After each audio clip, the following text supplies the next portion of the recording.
हा एकदम शांत न्यूमेरिकल समजणं सर्वात महत्वाची गोष्ट आहे. सॉल्व्ह करणं त्याच्यानंतरची गोष्ट आहे. इतर अर्ध्यापेक्षा जास्त असे लोक राहील त्यांना ते न्यूमेरिकलच नाही समजणार. जर तुम्ही घरी वाचलं तर ते न्यूमेरिकल सोल्युशन तर नाही पाहिला आणि विचार केला की आपल्याला सॉल्व्ह करायचं आहे, then it is quite difficult to solve. Okay, a merry-go-round usually coincides of the central vertical pillar. merry-go-round table माहित आहे का?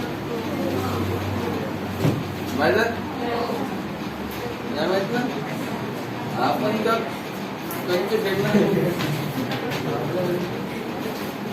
तुम्ही ना मूवी मध्ये किंवा ते पार्क राहते तिथे किंवा ते अम्युजमेंट पार्क वगैरे नाही राहत का, तिथे पाहिलं असं त्या राहते एक असा सेंट्रल पिलर राहते.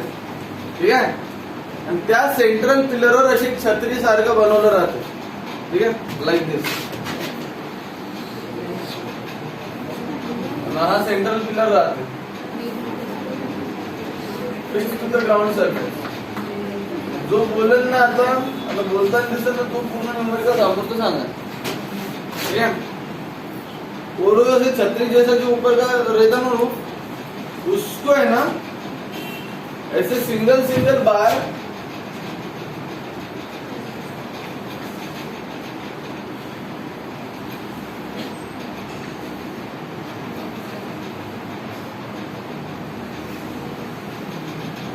ऐसे लटका रहते.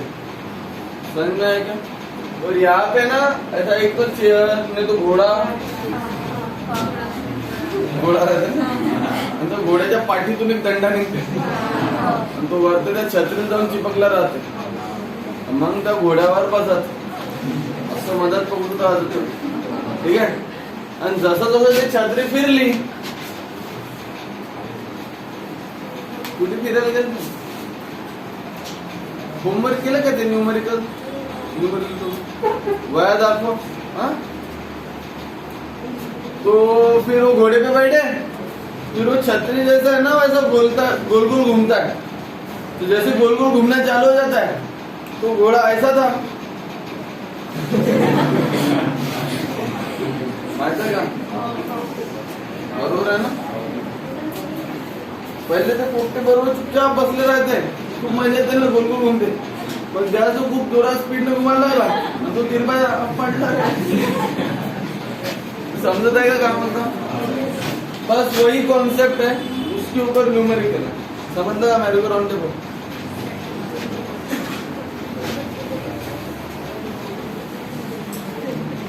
तो कहना ऐसा है कि merry-go-round table, sorry, a merry-go-round usually consists of a central vertical pillar. At the top of it there are horizontal rods which can rotate about a vertical axis. At the end of this horizontal rod there is a vertical rod filled like an elbow joint. कसा joint केला म्हणजे elbow joint. Elbow कसा राहते आता समजा हात. ठीक आहे, तर हा एल्बो हा व्हायब्रेट होता ना असा, हा असा आहे तो फिरत तर असे असेच आहे. तू लाव तू असा सरळ आता सांगावं का असं का नांदर केलेलं असतील ते असं आहे. आता तो जास्त रोटेट कर ते असे जाईल. नाही समजलं? हे हँडलिंग आहे. Okay, so at the end of this horizontal rod there is a vertical pillar like an elbow joint. At the end, lower end of the each vertical rod there is a horse on which a rider can sit. Rider म्हणजे समजते का?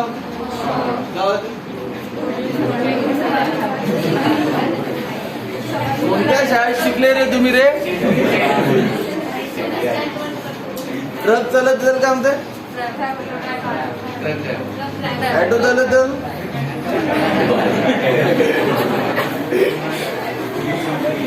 General नॉलेजचा प्रश्न आहे रे. Truck चालवत असेल का म्हणते, auto चालवत असेल का म्हणते, बरोबर ना. प्लेन चालत असेल का म्हणते, म्हणा ना प्लेन ड्रायव्हर म्हणते पायलट, बरोबर आहे. ट्रेन चालत असेल का म्हणते, लोको पायलट का म्हणते. ट्रेन चालत असेल का म्हणते, बाईक चालत असेल का म्हणते, रायडर का म्हणते, रायडर. घोडा चालत असेल का म्हणते, गलत, जॉकी.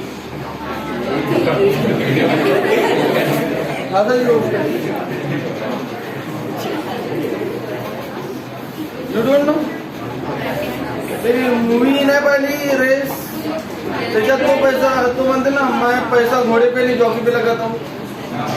पहिला मूवी, पहिला जो रेस आहे ना, माहित पाहिजे जनरल क्वेश्चन ना. म्हणजे मला असं आठवते या गोष्टी आम्हाला जेव्हा मी फर्स्ट स्टँडर्ड वगैरे होतो ना, तिथे शिकवलेल्या गोष्टी आहे पाया. ट्रेन चालवते पायलट म्हणते है ना, ट्रेन चालवते लोको पायलट म्हणते, car driver, bus driver, train driver. समजलं का. ते रायडर लिहिलंय ते ना, घोडा चालवतोय, घोड्यावर गाडी बसली आहे. As the merry-go-round is set into rotation, this vertical rod move away from the axial by making some angle with the vertical. आता तो हँगिंग रॉड जो होता मॅरी-गो-राऊंडचा असा होता, ज्यावेळेस तो रोटेट होणं चालू झाला, इट मेक्स सम अँगल म्हणते, म्हणजे असा रोटेट होत चालला, म्हणजे making some angle with their elbow. Then the figure above shows the vertical section of merry-go-round in which the initially vertical rod at incline with the vertical at 37 degree. किती angle बनला म्हणते initially. During rotation calculate the frequency of rotation revolution of merry-go-round. तुम्हाला काय काढायचं, frequency of रिव्हॉल्यूशन. समजलं का. Numerical पाहिजे तेवढं सोपी आहे का. मी काय म्हटलं, तर न्यूमेरिकल चालू करायच्या पहिले न्यूमेरिकल समजणं एक गोष्ट आहे म्हटलं, त्याच्यात न्यूमेरिकल सॉल्व्ह करणं दुसरी गोष्ट. आता न्यूमेरिकल समजण्यामध्ये एवढा पोर्शन येते का, एक मॅरी-गो-राऊंड टेबल आहे, त्या मॅरी-गो-राऊंड टेबलला हँगिंग व्हर्टिकल आर्म्स आहे, त्या व्हर्टिकल आर्मला घोडा लावला आहे, त्या घोड्यावर एक रायडर आहे. ठीक आहे. आता तो मॅरी-गो-राऊंड टेबल घुमत आहे, रोटेट होत आहे अबाउट देअर सेंट्रल ऍक्सिस. ज्यावेळेस तो रोटेट होत आहे तर तो व्हर्टिकल आर्म जो असा स्ट्रेट होता ना, तो असा तिरपा चालला आणि मेकिंग सम अँगल 37 डिग्री. ठीक आहे. तर ज्यावेळेस तो आता असं 37 डिग्री चालला असं फिरत आहे गोल गोल गोल गोल, त्यावेळेस फ्रिक्वेन्सी किती आहे त्याची ते काढायचे तुम्हाला. फ्रिक्वेन्सी काय म्हटलं ना, रिव्हॉल्यूशन. रिव्हॉल्यूशन म्हणजे नथिंग बट द डिस्प्लेसमेंट. किती रिव्हॉल्यूशन कम्प्लीट केला त्यांनी ते काढायचं. Are you getting my point. समजून राहिलं का. ठीक आहे. आता ना आपल्याला काय काय वस्तू दिल्या आहे ना, त्या फक्त डायग्राम वरूनच भेटेल, क्योंकि न्यूमेरिकल में तो उसने लिख के नहीं दिया, सिर्फ एंगल बचा 37 डिग्री है करके. समझ लो. लाव रे पण स्पीड कमी ठेवची ना.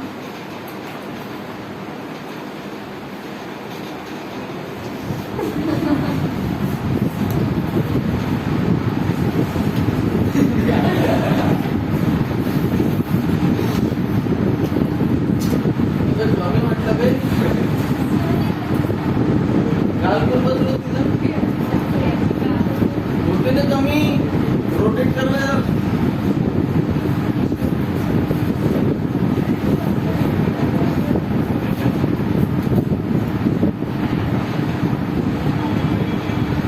ओके. नाउ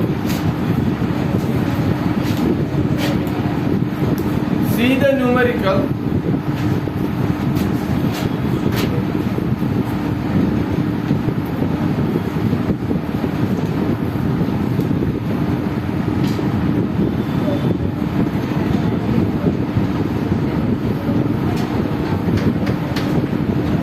ये सेंट्रल पिलर है, ये इसके फिक्स आर्म है, इसके फिक्स आर्म, और ये इसका हैंगिंग आर्म है जो एंगल बनाएगा।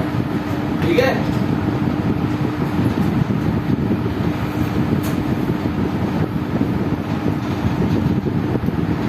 यहाँ पे राइडर है,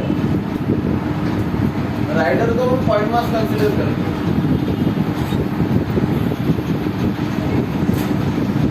ठीक है, अभी डिस्टेंस कौन सा दिया, ये दिया है 2.1 मीटर,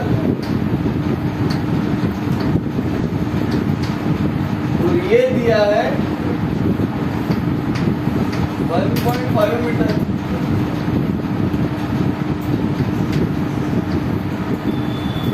बराबर, अब ये सब घूमेगा,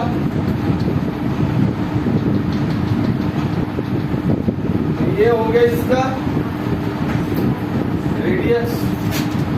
बराबर, अगर ऐसा नीचे आएगा तो ये हो गया इसका mg। बराबर,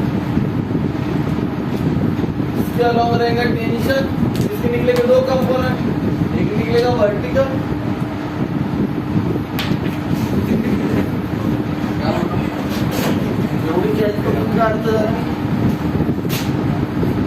हो गया वर्टिकल और हो गया हॉरिजॉन्टल। यहाँ पे एंगल बनेगा तो ये भी बनेगा, तो ये बनेगा t cos थीटा, और ये बनेगा कौन से टॉपिक जैसा लग रहा है ये, कोनिकल पेंडुलम।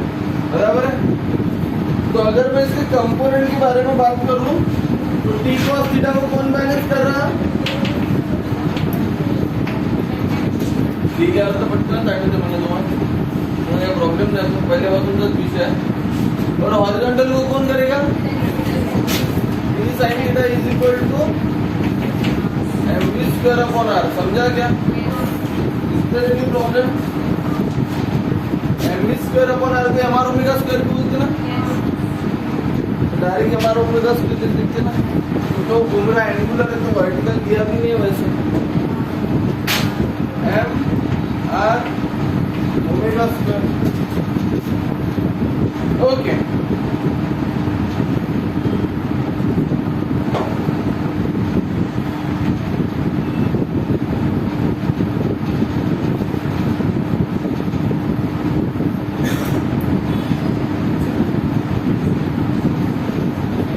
अगर हम इसका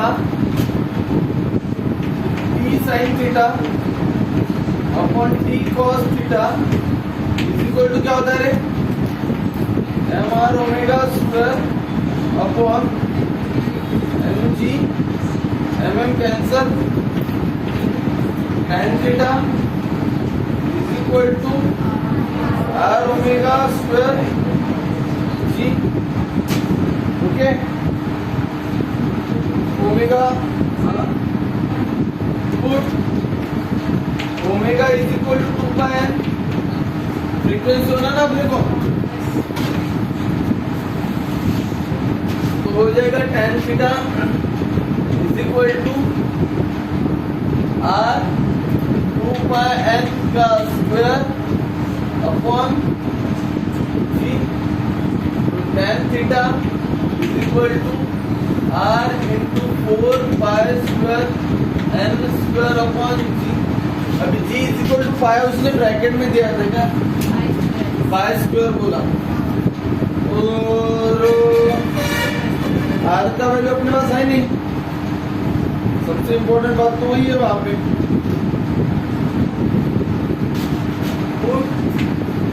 g is equal to pi square, अपने घर से नहीं निकले हम, है बरोबर। therefore tan theta is equal to r 4 pi square n square upon pi square, तो tan theta is equal to 4 r n square, therefore n square is equal to tan theta by 4r। बराबर है, therefore n is equal to under root tan theta upon 4r। उसने बोला frequency निकालो, तुमने निकाल ली, but problem है कि तुम्हारे पास रेडियस क्या है ये पता नहीं है, तो रेडियस कैसे निकलेगी?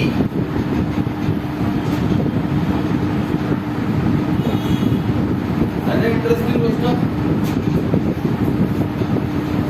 इसको तो इक्वेशन नंबर 1 और अभी आपको बोला नाउ फाइंडिंग आर। अभी जान दो, अभी आर है ना कुछ इस तरीके से, यहां से ये स्ट्रेट लाइन, फिर ये ट्रायंगल, फिर ये स्ट्रेट लाइन, ऐसा कुछ कंसेप्ट है वो, बराबर। ये है 2.1 मीटर, तो अगर मैं यहां से परपेंडिकुलर डालूं तो ये होगा 2.1 मीटर, बराबर। उसने एंगल कितना बोला है यहाँ पे 37 डिग्री थीटा, बराबर। और ये 1.5 मीटर दिया ना उसने,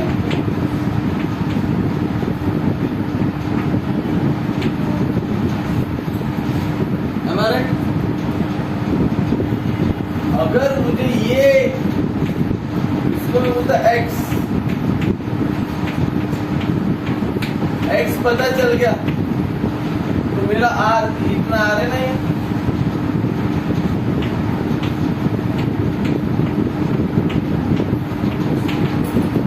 आर निकल जाएगा, बरोबर ना? समझ जाएगा।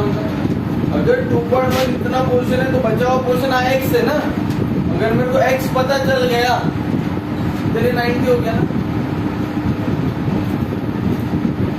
अगर मुझे एक्स पता हो चल गया तो मैं आर निकालूंगा, तो बोलता फ्रॉम फिगर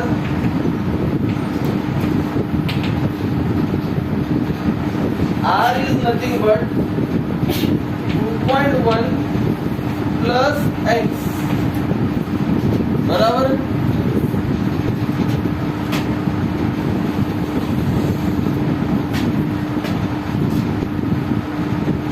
Consider triangle, नाम दे दीजिए A, B, C, A, B, C, मतलब ये है हाइपोटेन्यूस, ये अपोजिट, ये एडजेसेंट, बराबर ना। और कोई साइड दिया है क्या उसने, तो फिर अपोजिट ही आपने को निकालना, opposite is at sine equal to opposite upon adjacent, तो ऐसा लिखता ना sine theta is equal to opposite upon hypotenuse, तो sine theta is equal to opposite क्या हो गया, एक्स, हाइपोटेन्यूस क्या हो गया 1.5, therefore x is equal to 1.5 sin theta, therefore r is equal to 2.1 plus 1.5 sin theta, बराबर। तो r is equal to 2.1 plus 1.5 sin 37 degree. अगर इसकी value नहीं आती होगी तुमको निकालना ब्लॉक टेबल से, तो जास्त काही नाही करायचं, फक्त तळातच पाणी घ्यायचं, असं नाकात टाकायचं, मोकळं करायचं। 2 महिने पडा ना एंगल्स, हाँ 5-6 वर्गाचा पुराण देऊन जाईल एवढा वेळ शिकवताना। निकाला एंगल साइन 37 कितना होता है बताओ मुझसे,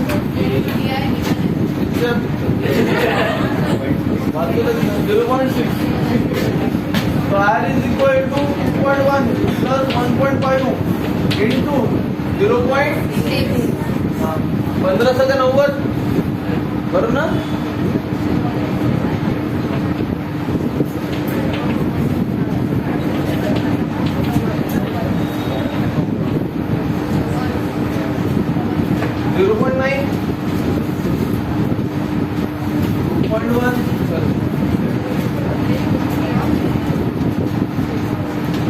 1 plus 0.9.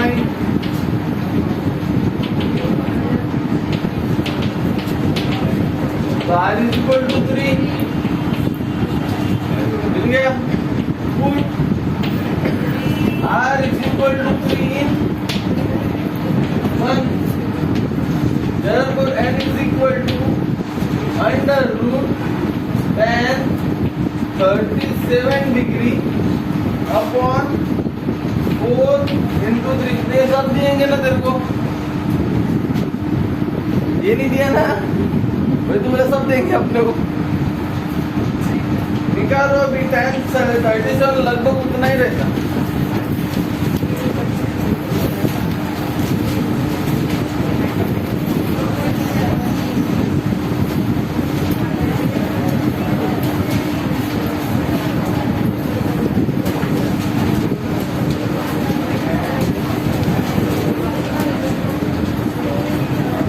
इतक्या वेळात ना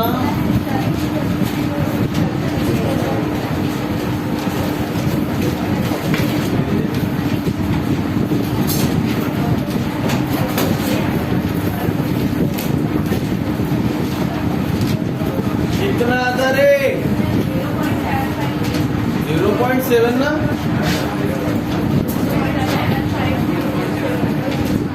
7.5 upon 4/12.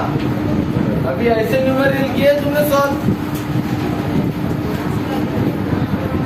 Log antilog reciprocal square root ऐसे नहीं किया अपने. करो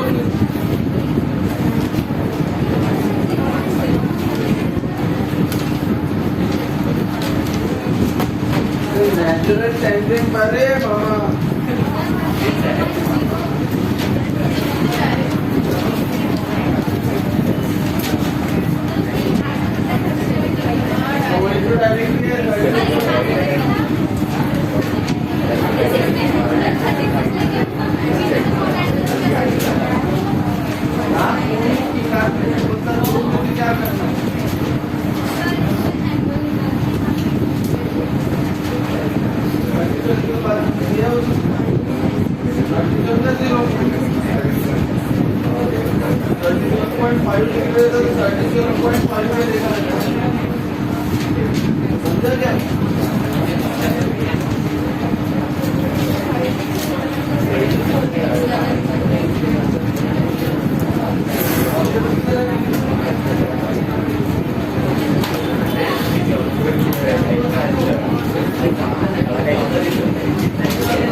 पहिले दुकानचा हँडी लॉक काढते पहिले लॉक काढून हँडी लॉक काढते हँडी लॉक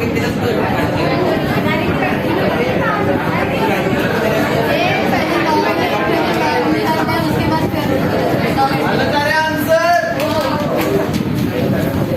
त्याचं नाही आलं त्यांना उपाय सांगत नाही मी, फक्त तळातच पाणी घ्यायचं.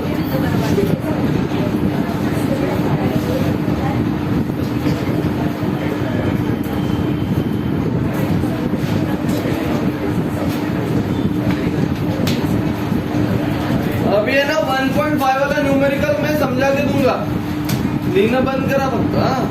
त्याची फोटो काढून टाकतो आणि कालची ते फोटो नाही पाठवली आपण पहिली, ते आज पाठवून देतो. ठीक आहे, ते पाहिलं मी. हा कोण बोललं रे?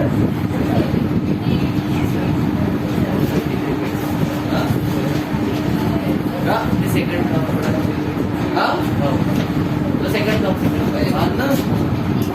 हे आपण इथे केलं ना सायनामन कॉस, हे आता आरोग्याचा जी ओमेगाचे 2 पायाने ठेवलं तर 2 पायांचा 4 pi square g is equal to pi square even आहे.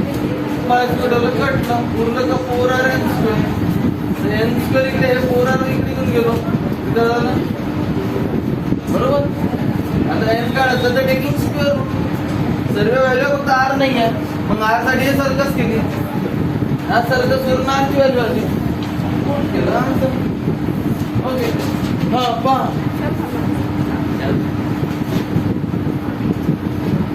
विचारत नाही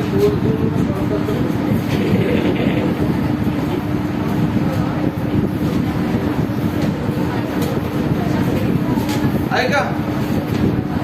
अभी 1.4 न्यूमेरिकल किया ना मैं, वैसे मीन्स वही लेवल का उसी के जैसा नहीं बट वही लेवल का 1.5 न्यूमेरिकल है. मैं समझा के देता, कैलकुलेट तुमको करना है. मैं कल कॉपी देखूंगा सबका, ध्यान रखो.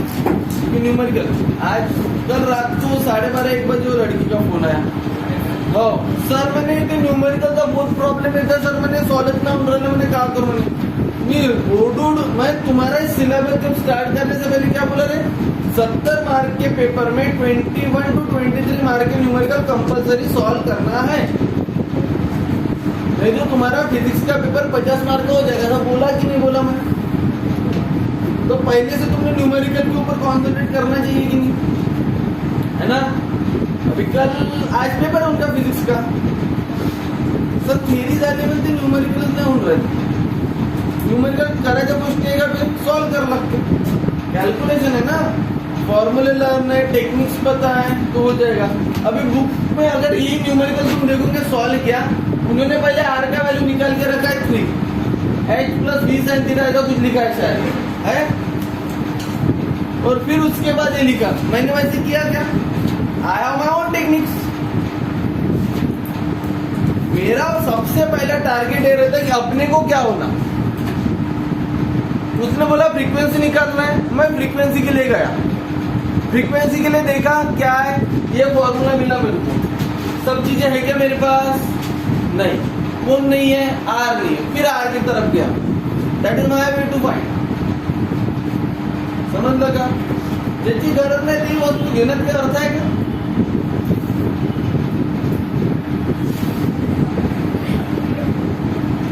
किती ड्रेस आहे होते ना वर्ष निघते आपला 5वा घेतो नको पण. ओके तो 1.5 है ना, कुछ वैसा ही न्यूमेरिकल है. मैं समझा के देता, उसको सॉल्व करना है, वहां पे भी कंपोनेंट निकलना है. क्या बोला उसने, semi vertical angle of the conical section of the funnel is 37 degree. Funnel माहिती ना कसे राहते, फनेल म्हणजे माहिती का होते, काय होते फनेल म्हणजे,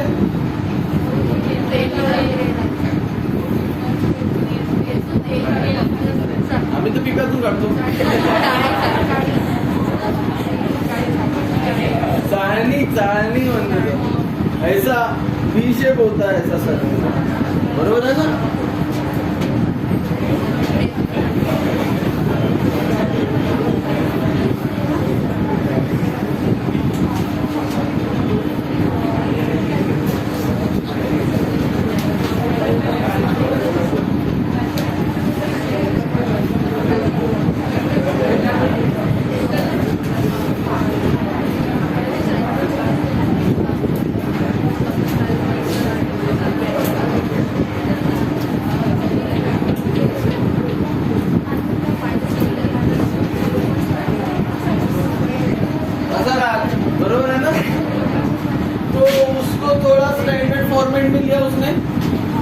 ठीक आहे. पहिले आहे ना लोक ते स्टोवर वगैरे स्वयंपाक करायचे, तर त्यांच्या घरी कसं ते रॉकेल वगैरे भरून ठेवायचे. मेरे को इसलिए पता है क्योंकि आज भी गाव पेढी में चलता है, त्यांना ते कंट्रोलच्या याच्यावर ते रॉकेल भेटते ना. आमच्या तुमच्या बाजूलाच ते कंट्रोलचं आहे, तर त्याच्याजवळ चायला राहते लहानपासून मोठ्यापर्यंत. तो वो टेक्निक है उनका फनील का, तेल चुराने का. ठीक है, तो कहना है मेरे को वहाँ पे जो फनेल लाइक है, बट उनका ये फनेल ऐसा है ना, ऊपर में बड़ा ओपनिंग है, नीचे में नैरो ओपनिंग है. तो semi vertical angle of the conical section of the funnel 37 degree Celsius 37 degree only. There is a small ball kept inside the funnel. On rotating the funnel, the maximum speed of the ball can have in order to retain in the funnel is 2 meter per second. Means क्या बोलते उसको पता है क्या?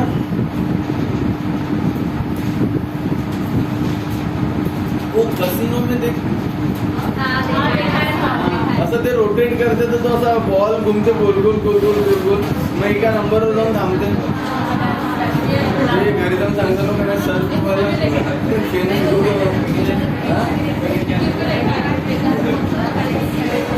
वो कैसा ऐसा rotate होता है ना. अपन मोदक वाला जो पड़े थे वॉल ऑफ द डेप्थ वाला नहीं क्या, तो वो वर्टिकल वॉल थी ना. बस यहाँ पे ना वही मार्बल वही आयरन बॉल है, वो घूम रहा है.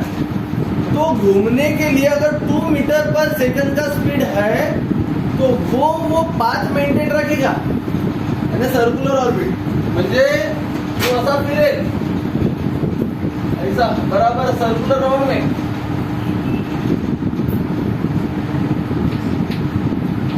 अगर वो नहीं है तो फिर वो गिर जाएगा नीचे.